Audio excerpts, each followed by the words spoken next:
श्री गणेशाय नमः। श्री जगदम्बा दुर्गा दैवीय नमः। अंतस यात्रा की इस कड़ी में आज हम अपने साधकों से कैलाश मानसरोवर के कुछ रहस्यों के बारे में बात कर रहे हैं। हालांकि हमारे वरिष्ठ जन और हमारे बहुत से युवा साधक भी जानते होंगे। कैलाश मानसरोवर एक ऐसा स्थान है जिससे कोई भी अनभिज्ञ नहीं होगा। हिंदू धर्म में यह स्थान सबसे पवित्र और महत्वपूर्ण तीर्थों में एक है। यह अद्भुत स्थान अनेक अद्भुत रहस्यों से भरा हुआ है। हमारे पुराणों जैसे शिव पुराण, स्कंद पुराण, मत्स्य पुराण आदि में इस स्थान की महिमा का और विलक्षणता का अद्भुत बखान किया गया है। बाबा शिव के निज निवास माने जाने वाले कैलाश पर्वत से कई रहस्य जुड़े हुए हैं और कैलाश मानसरोवर बाबा शिव का धाम, महायोगी का धाम। यहाँ के रहस्यों को समझने की सामर्थ्य किसमें है।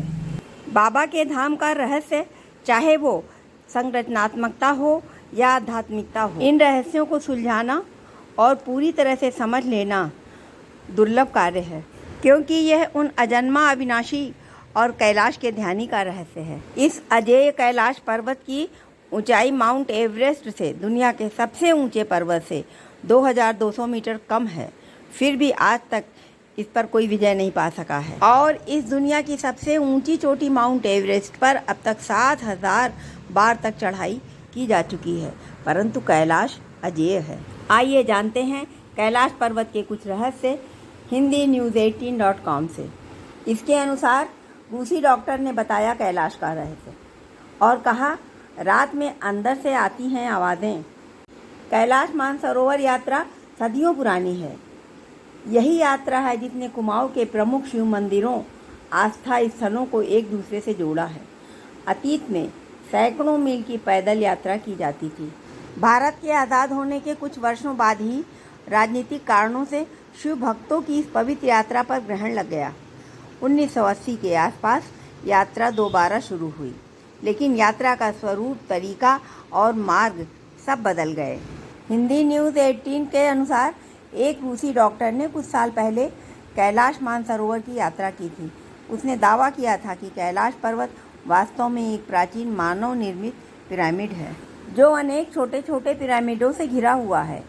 इसके तार गीज़ा व मैक्सिको के पिरामिडों से जुड़े हुए हैं। हिमालय पर्वतमाला के समुद्र की सतह से 6718 मीटर ऊंचे कैलाश पर्वत को हिंदू, बौद्ध और जैन धर्म के अनुयायी पवित्र पर्वत मानते हैं।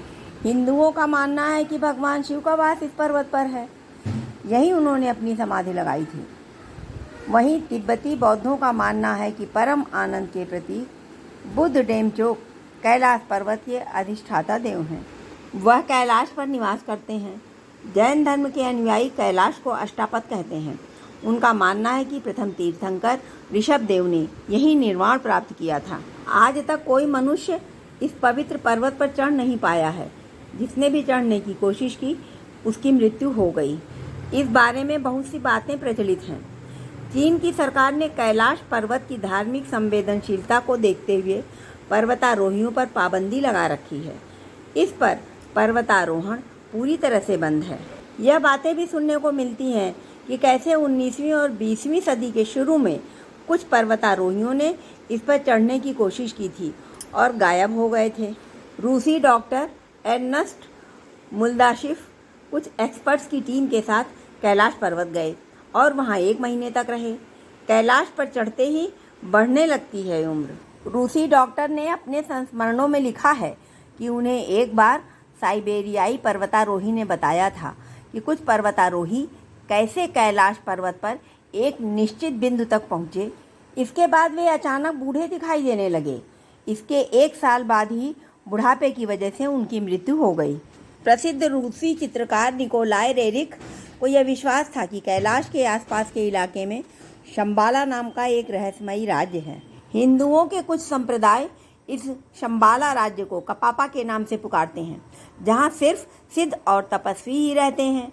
1 महीने तक कैलाश के आसपास रही टीम इनकी 1919 में रूस के नेत्र रोग विशेषज्ञ ने यह तय किया कि वे कैलाश पर्वत के रहस्यों को खोलने के लिए उस इलाके में जाएंगे। उनकी पर्वतारोहण टीम में भूविज्ञान व भौतिकी के विशेषज्ञ और इतिहासकार शामिल थे। इस दल के सदस्यों ने कई तिब्बती लामाओं से मुलाकात की, पवित्र कैलाश पर्वत के आसपास कई महीने बिताए। बाद में मुल्दाशिफ ने एक किताब भी लिखी, where do we come from, जिसमें उन्होंने कैलाश की यात्रा की चर्चा भी की है। खोजबीन करने के बाद एर्नस्ट की टीम इस निष्कर्ष पर पहुंची कि वास्तव में कैलाश पर्वत एक विशाल मानव निर्मित पिरामिड है, जिसका निर्माण प्राचीन काल में किया गया था। उन्होंने दावा किया कि यह पिरामिड कई छोटे छोटे पिरामिडों से घिरा हुआ है और यह पारलौकिक गतिविधियों का केंद्र है। वहां से लौटने के बाद मुल्दाशिफ ने लिखा, रात की खामोशी में पहाड़ के भीतर से एक अजीब तरह की फुसफुसाहटों की आवाज़ सुनाई देती है। एक रात अपने दोनों सहयोगियों के साथ मैंने साफ साफ पत्थरों के गिरने की आवाज़ सुनी। यह आवाज़ कैलाश पर्वत के पेट के भीतर से सुनाई दे रही थी।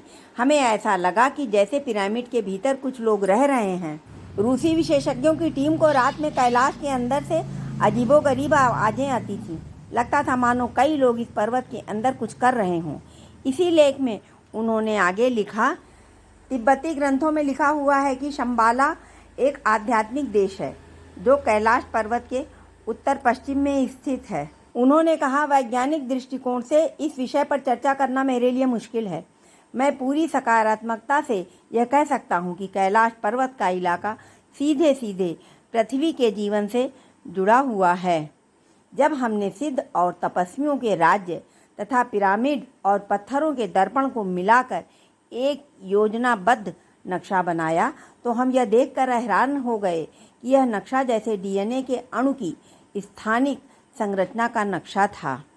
कैलाश पर्वत और उसके आसपास के वातावरण पर अध्ययन कर रहे वैज्ञानिक आर निकोलाई रोमनोव और उनकी टीम ने तिब्बत के मंदिरों में धर्म गुरुओं से मुलाकात की। उन्होंने बताया, कैलाश पर्वत के चारों ओर एक अलौकिक शक्ति का प्रवाह होता है, जिसमें तपस्वी आज भी आध्यात्मिक गुरुओं के साथ टेलीपैथी संपर्क करते हैं। कैलाश पर्वत की चोटियों पर 2 झीलें हैं।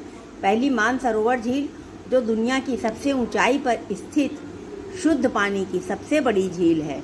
इसका आकार सूर्य के समान है। और दूसरी राक्षस झील, जो दुनिया की सबसे ऊंचाई पर स्थित खारे पानी की सबसे बड़ी झील है और इसका आकार चंद्रमा के समान है। यह दोनों झीलें यहाँ कैसे बनी, इसको लेकर वैज्ञानिक आज भी शोध कर रहे हैं। इसी कारणों से कैलाश पर्वत को अद्भुत और रहस्यमयी कहा जाता है। वो बाबा शिव का धाम है। अद्भुत और रहस्यमयी तो होगा ही। विज्ञान कहाँ तक इसका रहस्य सुलझाने में सफल होगा, कहा नहीं जा सकता है। ये महायोगी का क्षेत्र है, आध्यात्मिकता की चरम सीमा है, पराशक्तियों का केंद्र है और संपूर्ण सृष्टि के रचनाकार, पालनकर्ता और संहारकर्ता का क्षेत्र है। देवाधिदेव महादेव का क्षेत्र है। ओम नमः शिवाय।